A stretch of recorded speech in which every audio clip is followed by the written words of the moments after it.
Before the Senior Bowl, the reality is you probably had no idea who Quinn Meinerz was. After the Senior Bowl, you'd probably recognize him by his self-proclaimed gut.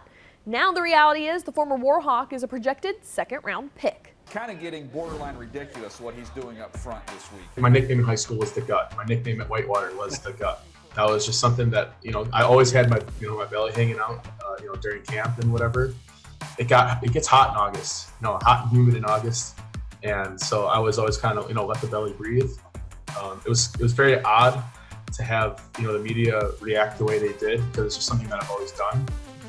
And it's just kind of cool to, represent the big guys. The Gut grabbed attention first. However, Meinerz's fast physical play at the 2021 Senior Bowl stole the show. I had a lot of, people saying that I was an inspiration to Division III football players, which is awesome. Not only am I trying to inspire, Warhawks and, really represent, our conference, but all of Division III football, because, I think there's a lot of great players that are in Division III and were, very easily overlooked. The Warhawk not only had to learn how to play center for the Senior Bowl, but also ended up breaking his hand, yet his stock kept climbing. Before Senior Bowl, I was kind of looking, 7th round undrafted free agent was kind of where I was falling, not having a 2019 season, being a Division III football player. But after the Senior Bowl week and the week that I've had, I think I've been able to climb boards and become a day two, person. That may not have been possible without the work Meinerz put in during the off season, spending this past summer in Canada at his uncle's fishing camp with nothing but the good old outdoors, splitting wood, curling water jugs, and even winning in the trenches. Big believer in hard work and effort. Effort is something that you can always control.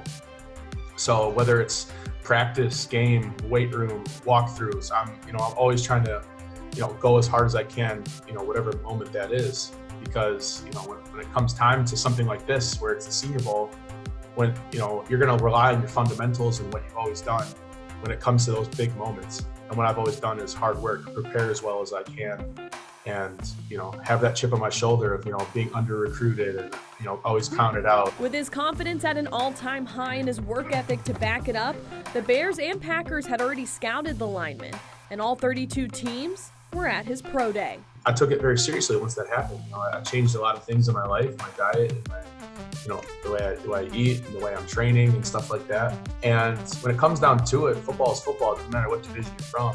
And it's when that ball snapped, it's who are you? And I know who I am. I play fast, physical, and disciplined, and I don't really know much about the other guys. I was able to watch a little bit of film to kind of understand who I was going against. But at the end of the day, I just stay true to myself. Even when it comes to the interviews, I stay true to myself, and that was, I think that's just the best way to handle things, just be who you are. Being the Gut has gotten him this far, so why stop now? That I belong to be with those, big name guys. In fact, Quinn Meinerz could be the highest drafted Warhawk in school history, continuing his ability to motivate and inspire Division III players just like himself. Chris?